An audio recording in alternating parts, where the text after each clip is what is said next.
बिस्मिल्लाहिर्रहमानिर्रहीम। अस्सलामुअलैकुम वरहमतुल्लाहि वबरकातुहू। कैसे हैं बच्चों आप? यह आपके उर्दू का पीरियड है। पहले हम दुआ पढ़ लेते हैं। रब्बी ज़िदनी इल्मा, ए मेरे रब मेरे इल्म में इजाफ़ा फरमा। बेटा अपनी किताब का सफ़ा नंबर 26 खोलिए। सफ़ा नंबर 26 पर हम आ गए हैं। ये मश्क है कौन से सबक की, जो कल हम पढ़ रहे थे इब्न सीना के बारे में, दौर क़दीम के अज़ीम मुसलमान साइंसदान। पहला है सवालों के जवाब लिखें। अलिफ क्या है बेटे? इब्न सीना का पूरा नाम क्या था, कब और कहाँ पैदा हुए?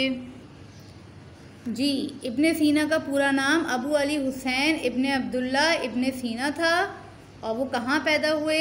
980 में बुखारा के करीब अफशना के मुकाम पर पैदा हुए। ठीक है बच्चों। सवाल नंबर बे है बेटे, बुखारा के हुक्मरान इब्न मंसूर ने इब्न सीना को बुलाकर क्या कहा?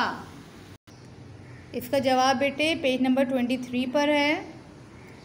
हमने तुम्हारी काफ़ी शोहरत सुनी है, यूँ तो हमारे दरबार से कई हकीम और तबीब मुंसलिक हैं, लेकिन हम जो कुछ अरसे से अलील हैं तो वो हमारा मुनासिब इलाज नहीं कर पाए हैं। यही वजह है कि हम अब तक सेहतयाब नहीं हुए। क्या तुम हमारा इलाज कर सकोगे? ठीक है, यहाँ तक। और बेटे ये जो कॉमास हैं, कोटेशन मार्क्स हैं, ये ज़रूर लगाइएगा। सवाल नंबर जीम, इब्न सीना ने इनाम के तौर पर इब्न मंसूर से किस बात की इजाज़त मांगी? जी, किस बात की इजाज़त मांगी थी?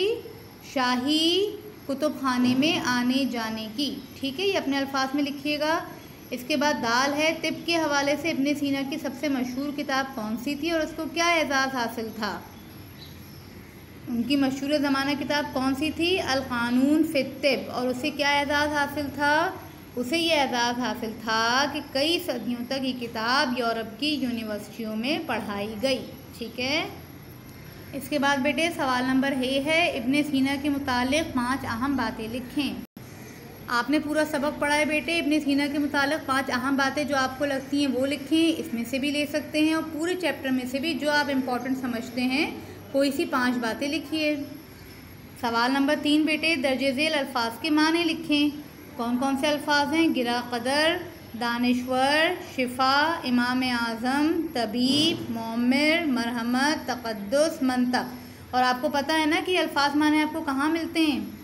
आपकी किताब के सफ़ा नंबर 103 पर ये सारे अल्फाजों के माने दिए हुए। आपको जो माने चाहिए आप इसमें से लेकर अपनी कॉपी में लिख लीजिए।